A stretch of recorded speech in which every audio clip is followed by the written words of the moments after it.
예, 신율의 뉴스 정면 승부 2부 시작하겠습니다. 1부에 이어서 정치 김현장 계속할 텐데요. 지금 스튜디오에는 장성철 공론센터 소장, 김민아 시사평론가 두 분 나와 계신데 876 하나님이 이런 글 보내주셨습니다. 장 소장님 비유가 팍팍이네요. 장 소장님도 화이팅! 이렇게 보내주셨습니다. 제가 비유를 뭐 했죠? 아니 아까 뭐 했는데 예. 아니 근데 그래서 심우정 검찰총장 어떻게 될 것 같아요? 지금 태도와 메시지가 좀 상당히 부적절한 것 같아요. 지금 입장이 뭐냐면 내가 뭐 잘못했어? 나는 법적으로 나는 문제없이 그냥 내 소신껏 판단 잘했어 이런 거잖아요. 대통령 구속 취소라는 정말 대한민국의 운명을 가를 만한 중대한 일이 벌어졌잖아요. 검찰이 의도한 것과는 다른 결론이 났잖아요. 그럼 심은정 검찰총장은 책임져야 되는 거 아니에요? 그냥 내 책임 없어. 내가 뭘 잘못했어. 이런 식의 뻔뻔한 태도 보이는 것 자체가 상당히 문제가 있다라고 말씀을 드리고, 메시지를 오늘 아침에 냈을 때 저는 귀에 꽂히는 게 있었는데 법원의 판단을 존중한다고 했어요. 그럼 앞으로 어떠한 범죄자를 처벌하는 데 있어서 검찰이 구형을 10년 때렸어요. 그런데 법원에서 1심에서 무죄 때렸어요. 그러면은 그걸 존중하고 항소 안 할 겁니까? 그러면 대법원에 상고 안 할 겁니까? 그냥 법원의 1심 판단, 2심 판단 다 존중하면서 검찰은 그래, 피의자의 인권을 우리가 존중해줘야지, 법원 판단 존중해줘야지. 이게 검찰의 사명이고 검찰의 역할입니까? 검찰의 사명과 역할은 인권보호도 있지만 범죄 혐의자, 피의자 이런 사람들을 기소해가지고 법정에 세우고 처벌받게 하고, 그것이 중대범죄면 구속영장 때려가지고 구속해가지고 수사 제대로 하는 게 검찰의 사명과 소명 아니에요? 그 심우정 검찰총장은 상당히 지금 본인의 역할에 대해서 착각을 하고 있다라고 말씀드리고 싶습니다. 근데 그게 뭐 위헌이라는 얘기가 있지 않습니까? 위헌이요? 즉시 한 건가? 그럼 보통 한 거라도 해야죠. 왜 보통 한 거는 왜 안 합니까? 그 부분에 대해서도 좀 말씀드리면, 심우정 총장은 어떤 논리를 얘기를 해도 이 부분과 관련된 책임을 면하기가 어렵습니다. 첫째로 윤석열 대통령의 구속영장의 원래 시한은 1월 24일 24시까지였습니다. 그런데 이 실질심사 하루 받고 그다음에 체포적부심 하루를 받았기 때문에 검찰의 원래 계산을 이틀 따져가지고 25일, 26일 해갖고 27일이 되기 전에 그냥 기소를 하면 되겠다. 원래 이 계산이었던 거지 않습니까? 그런데 법원은 실제 시간을 계산해보면 33시간 뭐 몇 분인가 해가지고 26일 오전 9시 6분까지인가 원래 기소를 했어야 된다. 이거인 것이고, 실제 검찰이 기소한 시간은 26일 18시 뭐 45분인가 뭐 50 몇 분인가에 기소를 해가지고 이게 9시간 45분이 늦었다 이 얘기거든요. 그런데 26일 날 어떤 일이 있었냐면은, 원래는 수사팀은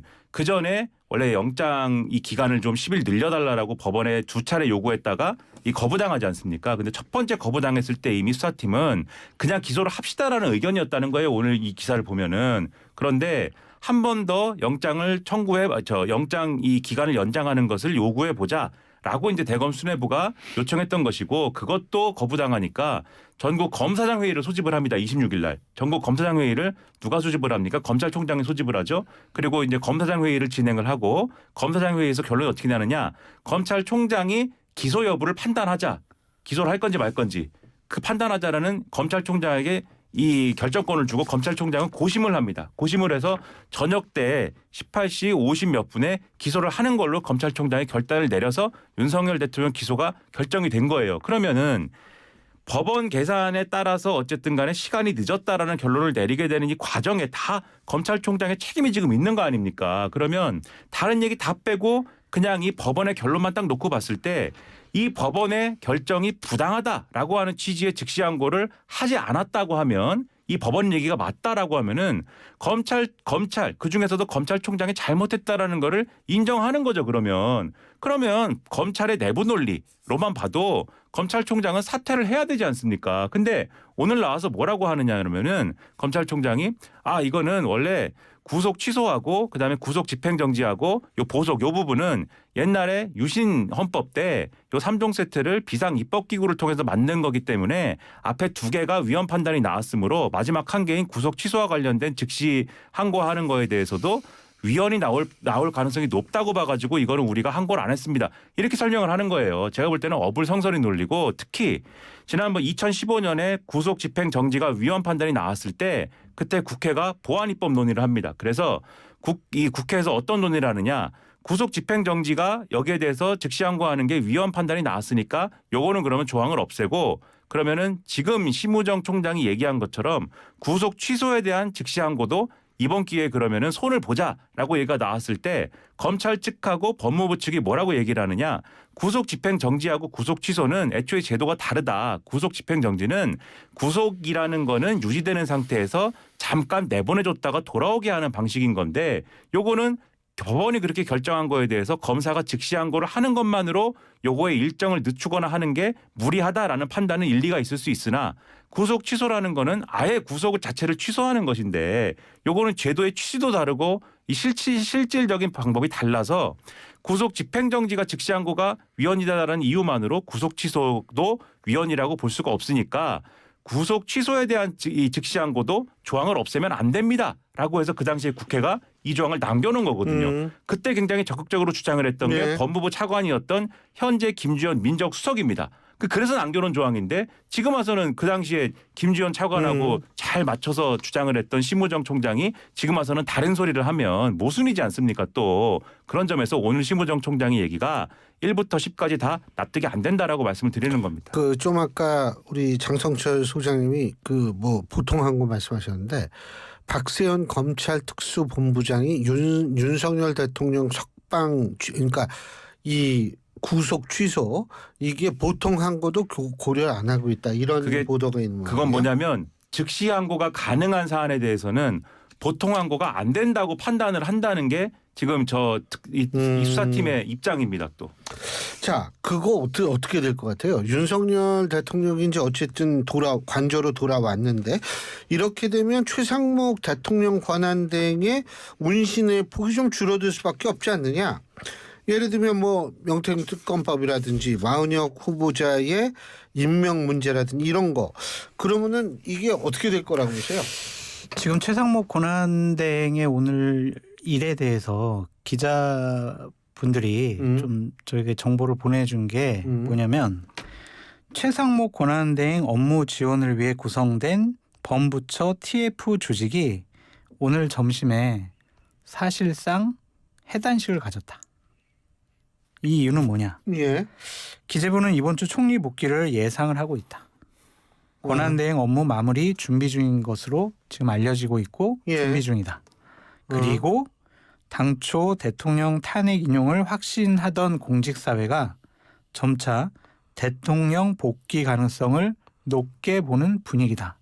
이런 식으로 지금 바뀌었다라고 기자들 사이에서 저는 정보를 지금 저한테 보내줬는데 그러니까 금요일 날 있었던 구속 취소와 관련해서 지금 국민의힘이나 국민의힘 지지층이나 대통령의 복귀를 원하는 사람들은 완전히 기가 살았어요. 그리고 헌법재판관들을 더 압력을 하면은 우리가 원하는 기각결정을 끌어낼 수 있다라고 생각을 하고 있기 때문에 지금 윤석열 대통령 탄핵이 인용될 거다라고 생각을 해가지고 공직사회를 준비하던 분들이 상당히 위축당할 수밖에 없다. 이제 그런 상황인 것 같아요. 그래서 최상목 권한대행은 앞으로 정말 본인의 권한대행의 역할이나 책임이나 의무를 최소화할 것 같아요. 거의 정말 아무것도 안 하려고 할 것 같습니다. 그냥 상징적으로 존재만 하는 그런 역할에 그칠 것 같아요. 그러니까 이게 뭘 보여주느냐에 대해서 조금 해석을 덧붙이자면은 그러니까 그동안 윤석열 대통령이 기회가 있을 때마다 국정 운영의 중심은 대통령실이다 이렇게 주장을 했거든요. 나와서도 그랬잖아요. 그렇죠. 네, 나와서 또 그렇게 또 그랬죠. 얘기를 하고 이런 게 이제 어떤 의미냐 이걸 생각해 볼 수밖에 없는 것이고 최상목 권한대행은 기본적으로 지난번에 헌법재판관 3명 중에 2명을 임명을 하지 않았습니까? 그러니까 이거는 사실 헌법재판관을 임명하지 않기를 바랬던 국민의힘과 그리고 윤석열 대통령 측이 볼 때는 굉장히 껄끄러운 행위를 한 거죠. 그런 점에서 제가 볼 때는 일정 정도 그때 윤석열 대통령 측의 신뢰를 상당히 잃은 거 아니냐라는 생각을 갖고 있는데 오늘 만약에 저러한 어떤 기류가 좀 형성됐다라고 하면 네. 그게 요런 방금 말씀드린 요런 맥락을 반영하는 거 아니냐라는 의심이 들고 한덕수 총리의 복귀를 굉장히 바라고 있는 거 아니겠습니까? 네. 지금 만약 그런 거라고 하면은 최상목 경제부총리가 권한대행하는 것보다는 마지막까지 어쨌든 탄핵 당할 때까지 헌법재판관 3명을 임명을 안 한다고 주장한 한덕수 총리가 더 좋다. 이런 생각을 가지고 있는 거냐는 의심을 하는 가운데 오늘 잠깐 어떤 보도가 나왔었냐면 한덕수 국무총리가 복귀를 하면 이런 얘기가 좀 있었던 것 같아요.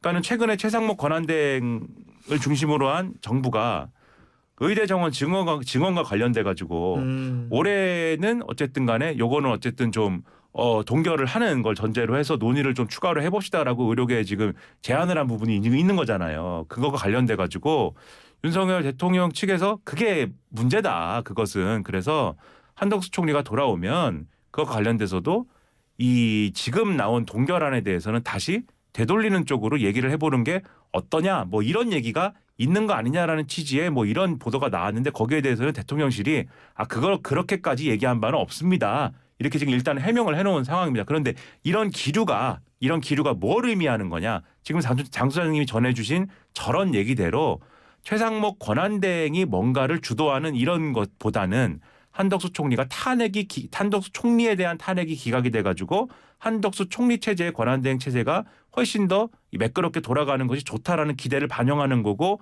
그게 결론적으로는 헌법재판소의 어떤 헌법재판관들의 어떤 이러한 어떤 뭐 운신이라든가 그러한 충원이라든가 이런 문제에도 윤석열 대통령 측에 유리한 어떤 것들을 줄 수 있을 거다라고 기대하는 흐름이 있는 거 아니냐 이런 의심이 된다라는 거죠. 여권이나 윤석열 대통령을 옹호하는 분들은 1차 목표, 2차 목표가 있는 것 같아요. 그러니까 최종 목표는 윤석열 대통령의 탄핵 심판 기각이고 첫 번째 목표는 이재명 대표의 공직선거법 2심 판결이 나는 3월 26일 이후에 헌재 심판 선고가 나오는 것을 목표로 지금 헌재를 압박하고 있는 거고 두 번째는 4월 18일이 2명의 헌법재판관 임기 만료잖아요. 네. 그럼 그때까지 계속 헌재 심판에 대해서 절차적인 정당성 제기하고 변론 제기하자 그러고 계속 문제 제기를 하면서 그때까지 시간을 끌면 결국에 윤석열 대통령은 직무정지 상태로 임기를 마칠 수가 있다. 조기 대선은 없다. 이재명 대표 대법원 판결까지 가게 되면은 이재명 대표가 대선 출마나 정치적인 생명력이 끊어진다.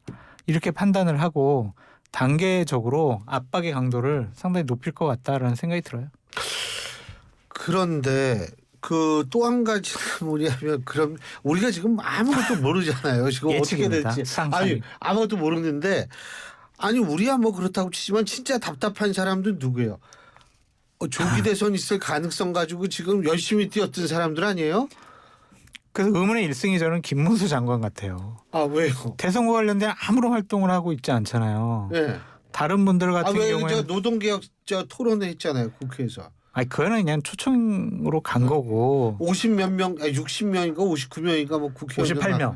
네. 언론에는 지금 김문수 장관에 대해서는 특별한 보도가 나오지 않고 있잖아요. 네, 그렇죠. 그러니까 아까 말씀드린 그런 분위기를 읽고 나는 그냥 가만히 있는 게 답인 것 같다고 생각을 한 거고 다른 분들은 이제 조기 대선이 벌어질지 모르니까 우리가 부모님 돌아가시는 것을 뭐 하나님한테 기도하는 건 아니지만 상조에는 가입을 해야 된다. 그래가지고 본인이 그냥 메시지를 계속 내는 거잖아요. 자칫 잘못하면 이분들도 보수파 지지자나 국민의힘 당원들한테 엄청나게 많은 큰 압박과 손가락질을 당할 수가 있다. 그러니까 홍준표, 한동훈, 오세훈 이런 분들이 구속 취소 잘 됐네. 대통령 이거 인권이 있지 않아. 막 이런 식으로 대통령을 옹호하는 모습을 또 보이고 있다. 참 문제예요, 문제. 김문수 장관은 얘기하기가 좀 좋아졌죠. 왜냐하면은 윤석열 대통령 탄핵 인용 가능성이 높다라고 국민의힘 지지층과 국민의힘의 이 구성원들이 생각하면 생각할수록 김문수 장관의 처신이라든가 앞으로의 행보는 좀 복잡해지거든요. 이 방정식이.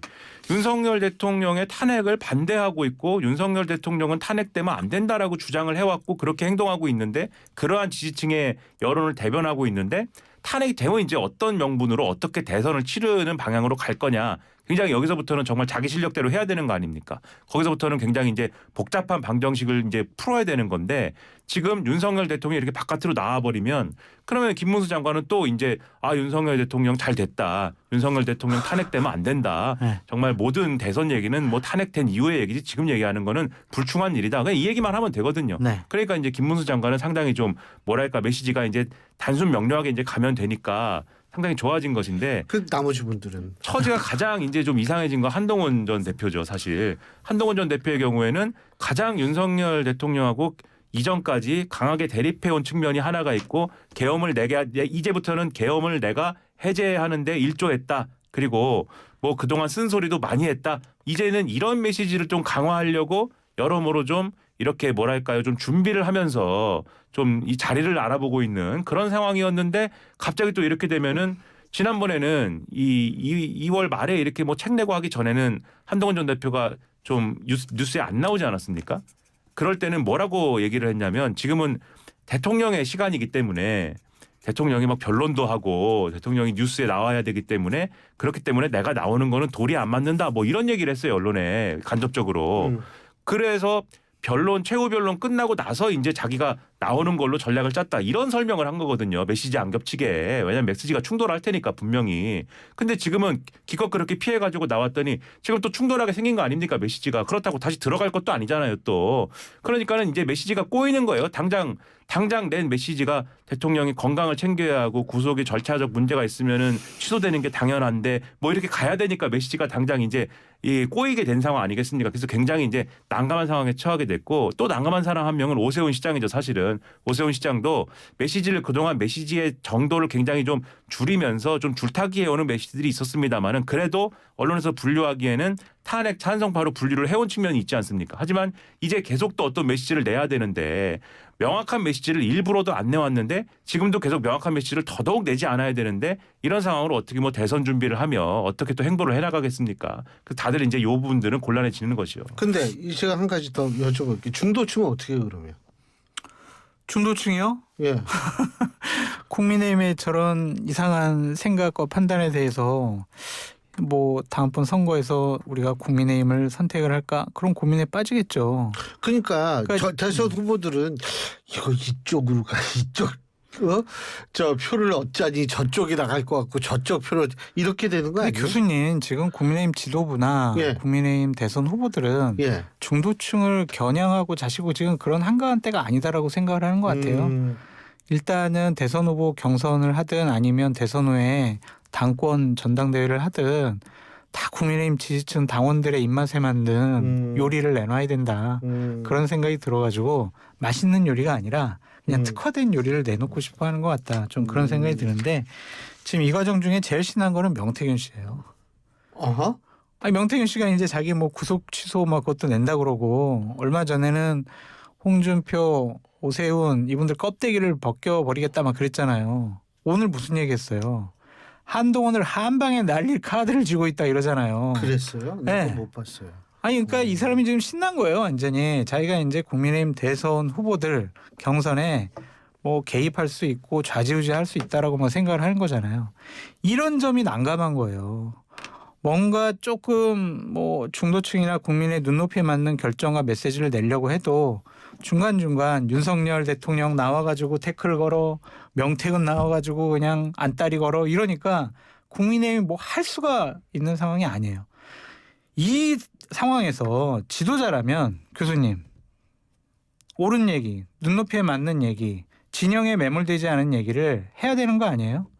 자신의 정치적인 불리함을 감내하고라도 원래는 그렇죠. 대한민국 미래를 위해서 보수파 진영의 생존을 위해서 본인이 해야 될 말 해야 되는 거 아니에요? 부정선거 없다라고 얘기를 하고 대통령 비상계엄 잘못됐다고 하고 이렇게 내란죄 혐의죄 있고 그러면은 국회에서 탄핵 소추 의결됐으면은 헌재 판단 우리 기다려 봐야 된다. 우리가 윤석열 리스크, 윤석열 탄핵의 강을 건너야 된다. 우리 박근혜 탄핵의 강 건너지 못해가지고 5년 동안 풍비박산 나지 않았느냐. 우리 용기 있게 보수파 살리기 위해서 우리 중도로 국민의 눈높이에 맞는 쪽으로 갑시다. 이런 식으로 얘기를 해야 되는데 다 그런 얘기 못해요. 이게 너무 좀 한심해요. 진짜 이런 얘기를 하면서 치고 나가기는커녕 그런 얘기를 할 법한 대권 주자도 아까 말씀하신 것처럼 일단은 경선 통과가 우선이다. 그래서 이런 얘기를 이런 실질적으로는 이런 비슷한 얘기인데 이 얘기를 어떻게 하면은 지금의 당원과 지지자들 윤석열 대통령을 지지하는 사람들한테 어떻게 이 사람들의 마음이 불편하지 않은 수준으로 막 이렇게 포장을 해가지고 전달할까 뭐 이런 고민을 하느라 메시지가 다 약해지거나 꼬이거나 뭐 이렇게 되는 국면인 것 같고요. 제가 볼 때는 그래서 상당히 이 경선을 치러야 된다라고 하는 이 대전제가 있는 이상 지금 말씀하신 그런 부분을 이 정확하게 메시지를 내놓기가 어려운 그런 상황이 이어질 것 같고 이게 무조건 그게 명태균 씨든 무슨 뭐 윤석열 대통령과의 선을 긋는 거든 간에 일단은 대권 주자들의 기본적인 지지율이 어느 정도가 받쳐져야 그것도 용기를 낼 수 있을 건데 약순환이죠. 그렇죠. 이 지지율이 없으니까 그 용기도 안 내고 그 용기를 안 내니까 지지율이 뜨지도 않고 이 악순환이 계속되고 있는 이런 상황에서 유일하게 과거에 뭐 탄핵의 강을 건너기는커녕 계엄의 강을 건너기는커녕 과거에 이제 김무성 전 대표한테 당신은 박근혜의 천년의 저주를 받을 것이다라고 발언한 김문수 장관만 지금 지지율 1등을 하고 있는 그러한 웃긴 상황이다 이게. 그런 국민의힘은 이대로 가면은 제가 볼 때는 향후에 한 최소 몇 년 다음 선거가 이 다음 선거도 장담할 수 없습니다. 향후 몇 년간은 혁신하지 못한 상태로 그 아스팔트 이 윤석열 대통령 표현으로 아스팔트의 지지자들에게 끌려가는 그런 상황을 벗어날 수가 없게 된다. 이게 미래라는 겁니다. 그러니까 그런 대선 주자들도 그렇지만은 국민의힘의 당 대표나 원내대표를 역임했던 중진들 있잖아요. 김기현, 나경원 그리고 사무총장 역임했던 윤상현 그다음에 한동훈 대표의 측근이었던 장동혁 이런 분들 지금 얘기하는 거 봐보세요. 그거 유튜버들이 하는 것과 거의 똑같은 논리를 갖고 주장을 하고 있습니다.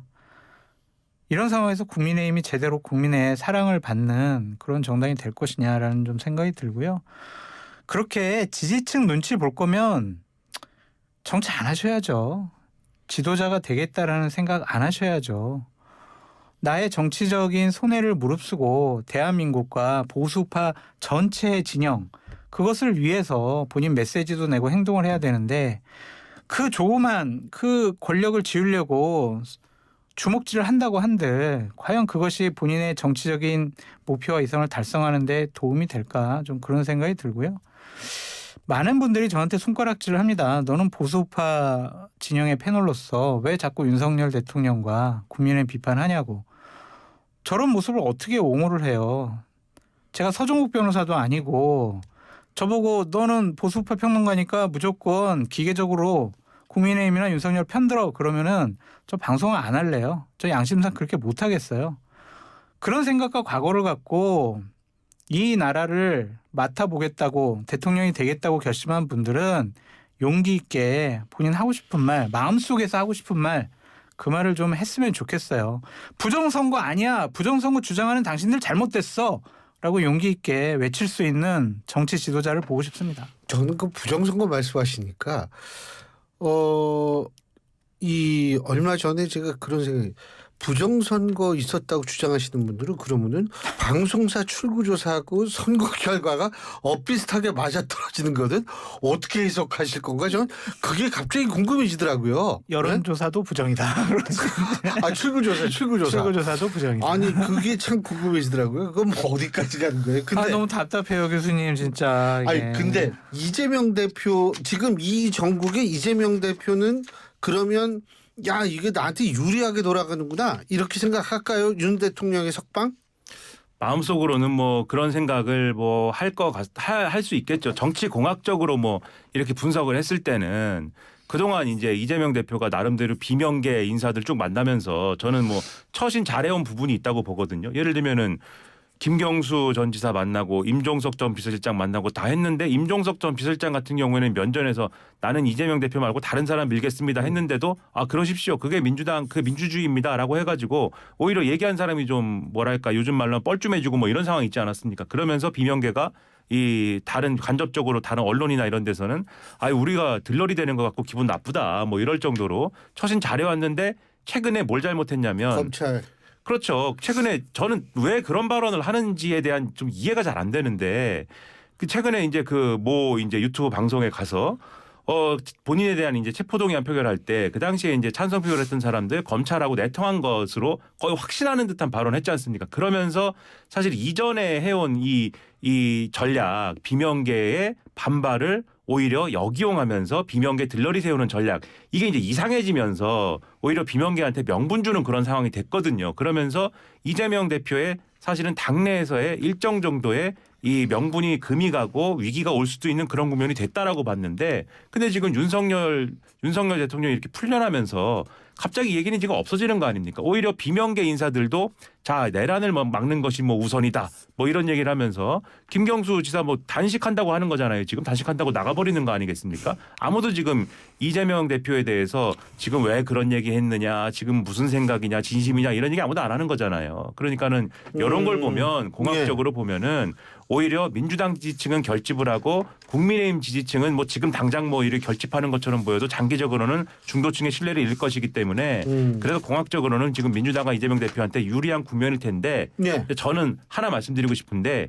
이 얘기를 막 하고 다니지는 말아야 된다. 이현주 의원이나 이런 분들이 막 하고 다니거든요. 근데 이걸 우리가 유리해졌다 이렇게 얘기하는 순간 또 그게 평가의 대상이 되기 때문에 이럴 때는 이 어떤 지금 해야 될 말 정말 문제 제기해야 될 말에 국한해서 메시지를 내는 게 중요하다 이렇게 말씀드리겠습니다. 알겠습니다. 20초.